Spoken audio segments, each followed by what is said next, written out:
বাংলাদেশে ছাত্র রাজনীতি সংস্কারের প্রস্তাবনা। বাংলাদেশ ছাত্র ফেডারেশনের উদ্যোগে ক্যাম্পাস চার্টার প্রণয়নের লক্ষ্যে।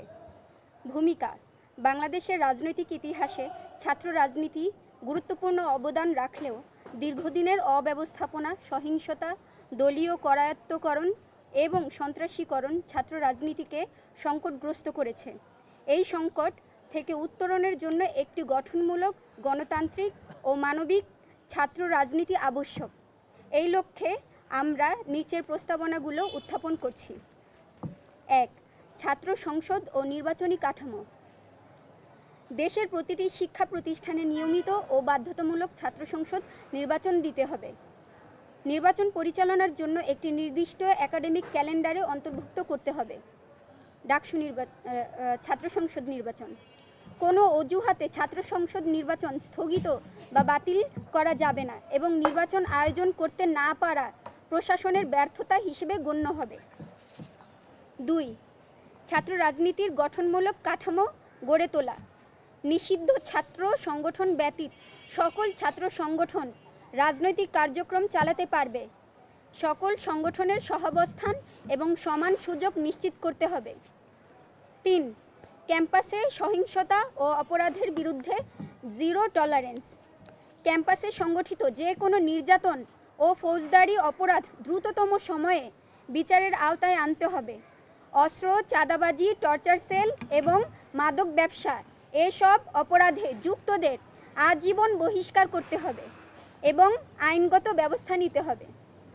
মাদকাসক্ত শিক্ষার্থীদের নিরাময়ের জন্য বিশ্ববিদ্যালয়ের পক্ষে রিহ্যাব চালু করতে হবে। ৪. অনলাইন অপপ্রচার ও মানহানির বিরুদ্ধে ব্যবস্থা। সোশ্যাল মিডিয়ায় মিথ্যা তথ্য প্রচার করে কাউকে স্লাট শেমিং, বিমানবিকীকরণ, হত্যাযোগ্য করে তোলার মতো কর্মকাণ্ডে জড়িত থাকলে প্রশাসনিক ও রাষ্ট্রীয় শাস্তির আওতায় আনতে হবে।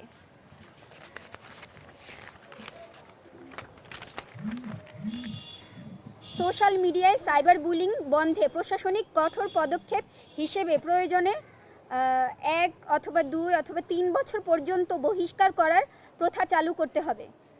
প্রতি 3 মাস অন্তর অন্তর বিশ্ববিদ্যালয়ের শিক্ষার্থীদের ডিজিটাল অথবা সোশ্যাল মিডিয়া লিটারেসি ও ফ্যাক্ট চেকিং কর্মশালার উদ্যোগ নিতে হবে। 5. মত প্রকাশের স্বাধীনতা ও মানবাধিকার। সকল শিক্ষক ও শিক্ষার্থীদের মত প্রকাশ ও চিন্তার স্বাধীনতা নিশ্চিত করতে হবে।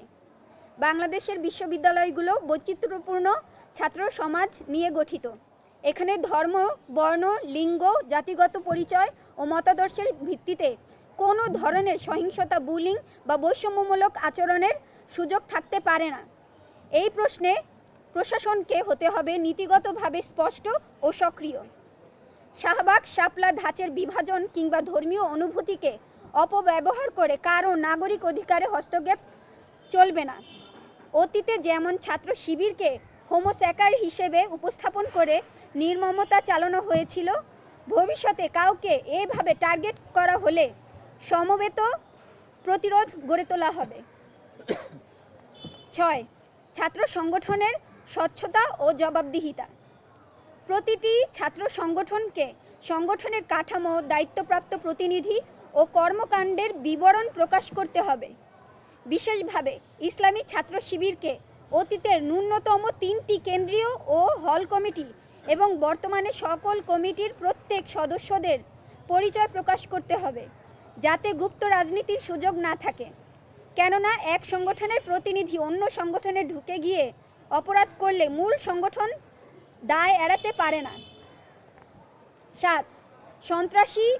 সন্ত্রাস বিরোধী সেল গঠন। গণ অভ্যুত্থানের চেতনায় ছাত্র প্রতিনিধিদের নিয়ে সন্ত্রাস বিরোধী সেল গঠন করতে হবে। প্রতিটি আবাসিক হলে এবং কেন্দ্রীয়ভাবে পৃথক কমিটি গঠন করে সন্ত্রাস বিরোধী সেলের কার্যক্রম চালাতে হবে। কেন্দ্রীয় সন্ত্রাস বিরোধী সেলে ন্যায়ানুগ, বলিষ্ঠ ও সর্বজন বিদিত মানবাধিকার কর্মীদের রাখার ব্যবস্থা করতে হবে। 8. আবাসিক রাজনীতি ও নিরাপত্তা বিষয়।